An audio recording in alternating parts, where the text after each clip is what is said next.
So I recently published a video commenting on Xbox's announcement that hardware prices would soon be increasing, and I concluded that the price increase may be a catalyst for a rapid uptake in cloud gaming.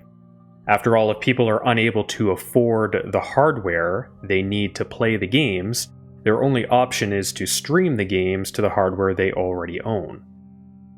Several people, both in the comments and offline, were unhappy with that conclusion, and unhappy with my apparent disinterest in the underlying issues, primarily the lack of true ownership over digital game purchases, or in the case of cloud gaming, the lack of ownership entirely.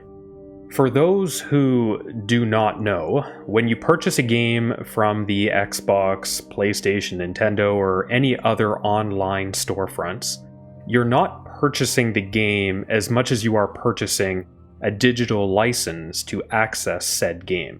And that, of course, comes with limitations and risks.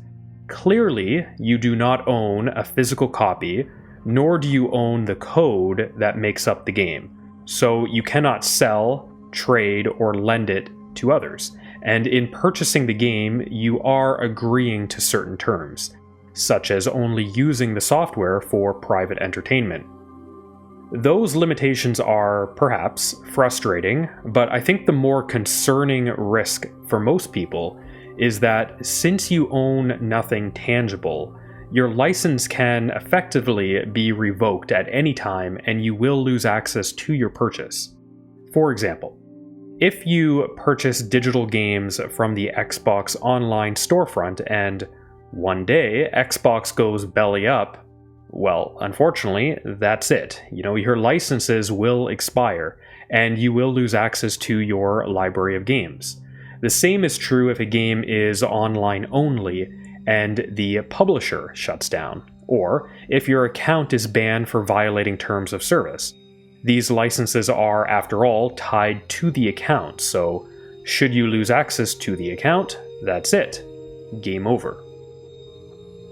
I acknowledge these concerns, but frankly, I do not share them, for two reasons. One, the unlikelihood of major storefront sunsetting, and two, my own disinterest in owning physical games and hardware, and my lack of concern over only owning a license.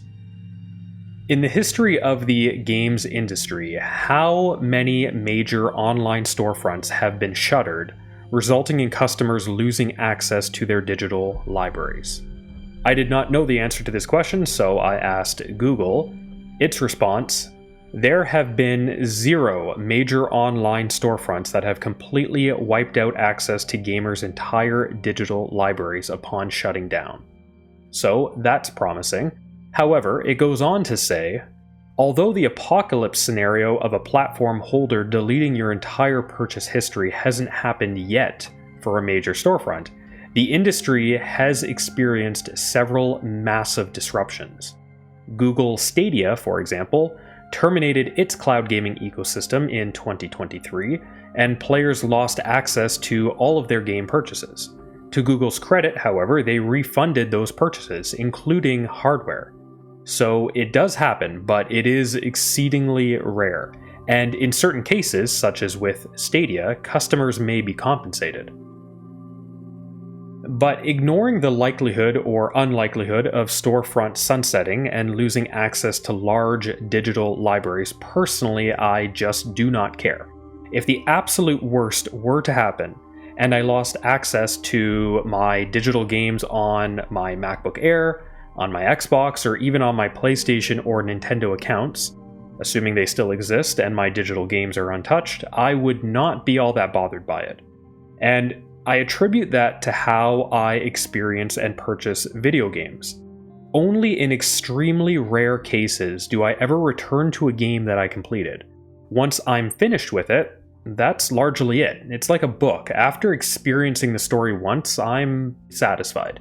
I also do not purchase many games up front with the intention of one day playing them, and I'm not tempted by sales. I mostly play one game at a time and may have 1 or 2 more in the backlog, so should the absolute worst happen, I would not be out much.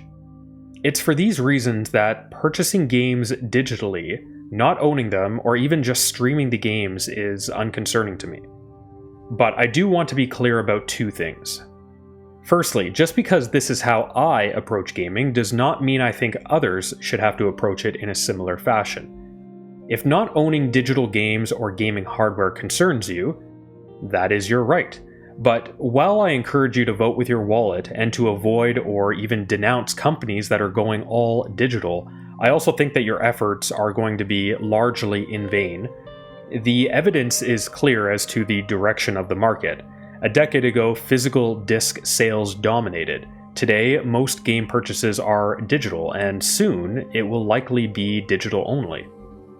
Although there are some loud voices online lamenting this trajectory, they are in the rapidly shrinking minority.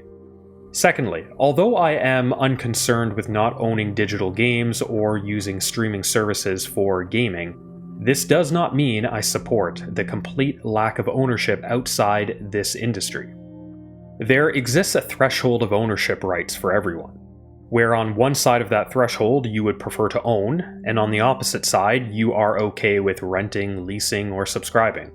While I am perfectly okay not owning the games that I play, the books that I read, the music that I listen to, or the movies that I watch, I do want to own my home and the land that it sits on, and I would prefer to own my car, phone, and computer. That is where my threshold exists, and I trust that the markets will ensure that opportunities for ownership of those assets will not disappear. On the other hand, the same cannot be said of digital media. Before I end this video, I want to give a quick shout out to another YouTube channel, one that is significantly larger than mine and certainly does not require the shout out, but I have really been enjoying their content as of late. Bellular News, and hopefully I'm pronouncing that correctly. They cover gaming-related news like many channels across YouTube, but unlike many of those channels, they delve into the business and industry side, which I find particularly interesting. In fact, coincidentally, they recently published a video discussing the rising gaming hardware prices and, in part, concluded that many people may begin turning to cloud gaming. To remind you, the Series S is as much as a Series X cost at launch, and I would not like to try running a game like GTA 6 on a bloody Series S. Something with, architectural upgrades, yes, but broadly speaking, raw horsepower that's closer to the previous generation of consoles. In fact, I'd almost say if you've got the internet, it's probably better to stream it than try it in a Series S. Unfortunately, does mean that the market incentives are pointing towards streaming.